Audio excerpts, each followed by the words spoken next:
네, 주를 아는 것이 우리의 힘입니다. 한 주간도 평안하셨습니까? 오늘 우리는 제로드 시처의 영성의 깊은 샘 1장 증거 초기 기독교 순교자들의 영성을 함께 살피겠습니다. 이 책은 총 11장으로 되어 있는데요. 11개의 영성의 전통을 살피는 책입니다. 우리에게 보내온 11가지 선물꾸러미와 같습니다. 우리는 이 책을 통해서 세 가지를 알 수가 있는데요. 각 전통들이 하나님이 누구신지를 어떻게 드러내는지를 알 수 있고요. 두 번째는 어떻게 하나님을 친밀하게 알 수 있는지를 살필 수 있습니다. 세 번째는 그분 안에서 우리가 어떤 존재가 될 수 있는지를 배울 수가 있습니다. 오늘은 초기 기독교 순교자들의 영성, 곧 증거를 살펴보겠습니다. 초기 기독교 순교자들이 우리에게 이렇게 묻는 것이죠. 예수님, 그분이 당신의 유일한 구원자이십니까? 주님이십니까?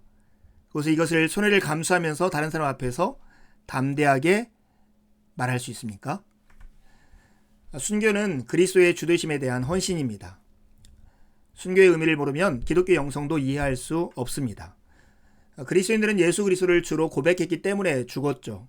예수 그리스도의 주되심은 그들의 삶에 절대적 권위를 행사하려는 다른 모든 것, 예컨대 부나 지위나 권력이나 로마 제국 자체에 도전했습니다.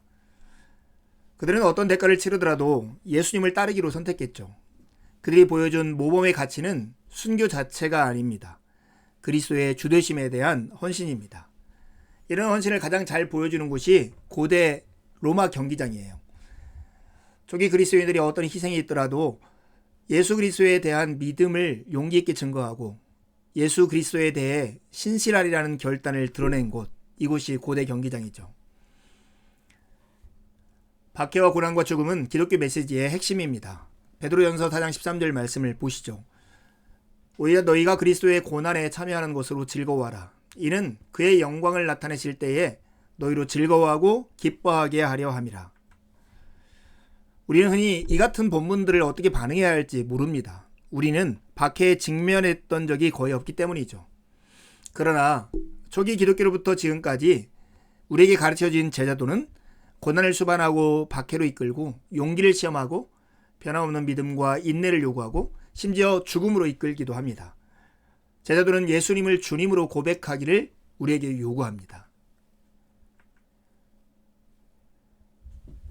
이렇게 박해를 당하는 순교자들의 이야기는 회심자를 얻는 일에 열심인 선교하는 신앙을 가진 기독교와 관련이 있습니다. 구성원들은 예수님의 성육신과 죽음과 부활의 메시지에 너무도 마음이 들떠서 도무지 조용할 수가 없었습니다. 순교를 당하는 것은 그리스도를 증거했기 때문인데 오히려 그들의 순교로 증거할 기회를 얻기도 했습니다. 그들은 세상을 향해 그리스도를 말하기를 원했고 죽음의 위협조차 그들을 제지할 수 없었습니다. 특별히 초기 기독교 사회에서 그들이 박해를 당한 4가지 이유가 있는데 하나씩 살펴봅시다. 첫 번째는 기독교를 기이하고도 위협적인 종교로 그들이 여겼기 때문입니다. 이교도들은 기독교를 기이하고도 위협적인 종교로 여겼습니다. 그리스도인들을 의혹의 눈초리로 보았습니다. 로마 당국자들은 비로마적인 것이면 무엇이든 특히 그것이 본질상 종교적일 경우 좋아하지 않았습니다.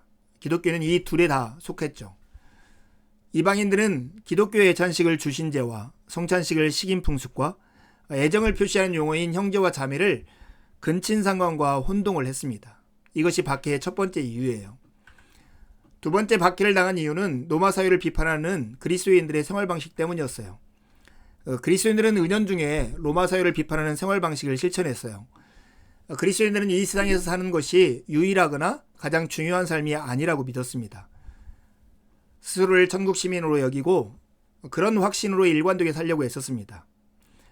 이러한 천국 지향성으로 인해서 그리스도인들은 로마 사회로부터 분리되었고 대중적인 로마의 오락에 참여하지도 않았습니다.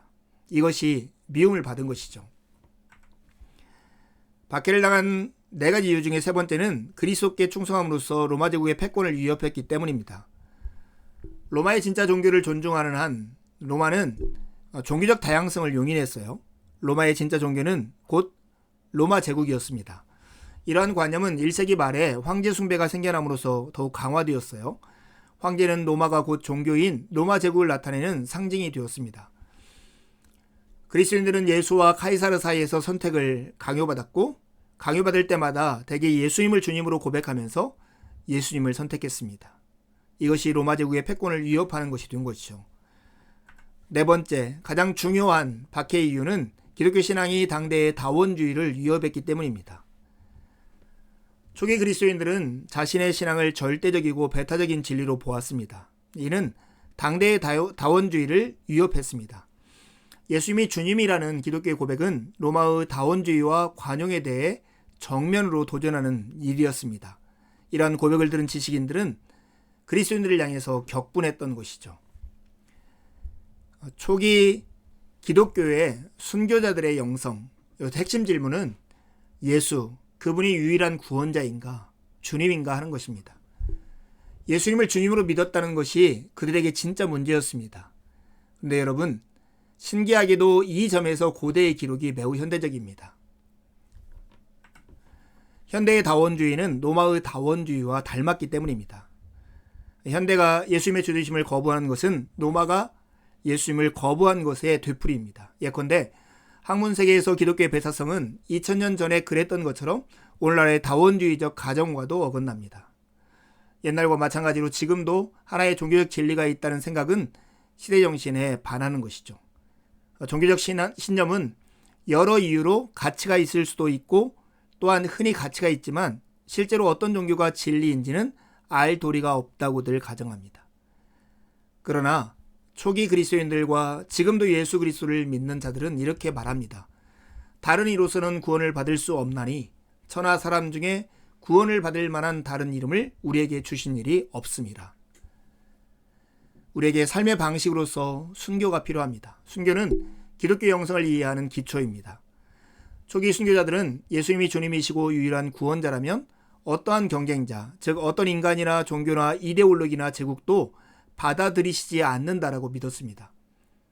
기독교 신앙에는 적어도 이러한 확신에 대한 확고하고도 기쁨에 찬 헌신이 필요하다고 확언했습니다. 축소된 예수는 결코 진짜 예수가 아닙니다. 순교는 기독교 영성을 이해하는 기초인 것입니다. 오늘 우리에게 순교의 의미가 뭘까요? 오늘 사는 대부분의 사람들도 순교할 때가 있을지는 모르지만 대부분은 자기 신앙 때문에 죽을 필요가 없을 것입니다. 그러나 모든 사람이 우리의 절대적인 충성을 얻으려고 경쟁하는 것들과 그리스도 사이에서 선택해야 할 순간을 만날 것입니다. 초기 순교자들은 그리스도께 신실하기를 택했고 순교는 그 결과일 뿐입니다. 이러한 순교적인 삶을 살았던 대표적인 인물이 아시시 프란체스코입니다. 프란체스코는 그리스도를 위하여 자신의 삶을 지배하려고 위협하는 신들, 즉 자아나 쾌락이나 권력이나 성공에 대해서 날마다 죽는 법을 배웠습니다. 이것이 그가 그토록 생명력 있고 열정적으로 살았던 이유입니다. 여러분은 어떻습니까? 순교자의 신앙과 확신은 반드시 우리의 것이 되어야 합니다. 순교자들은 하나님께 무언가를 증명하거나 그분에게서 얻어내기 위해서가 아니라 그분에게서 선물로 받은 생명을 증거하기 위해서 죽었습니다. 결국 순교는 과거든 현재든 은혜를 증거합니다. 순교의 운명은 우리의 것이 아닐지 모릅니다. 그러나 순교자의 신앙과 확신은 반드시 우리의 것이 되어야 합니다. 여러분, 예수님이 유일한 구원자이십니까? 여러분의 삶의 주인이십니까? 그렇다면 그 사실을 손해를 감수하면서까지 모든 사람 앞에 담대히 증거할 수 있습니까? 두 가지 질문하고 이 과를 마치려 합니다. 초기 그리스도인들이 순교를 당한 네 가지 이유는 무엇입니까? 그들이 순교를 통해서 증거한 것은 무엇입니까? 두 번째 질문입니다. 당신 자신의 죽음에 대해서 묵상해 보십시오. 어떤 유산을 남기고 떠날지 곰곰이 생각해보고 노트에 적어보십시오. 한 주간도 주님의 은혜를 의지해 살고 복된 주일에 함께 만나 기쁨으로 주님을 예배하시죠. 감사합니다.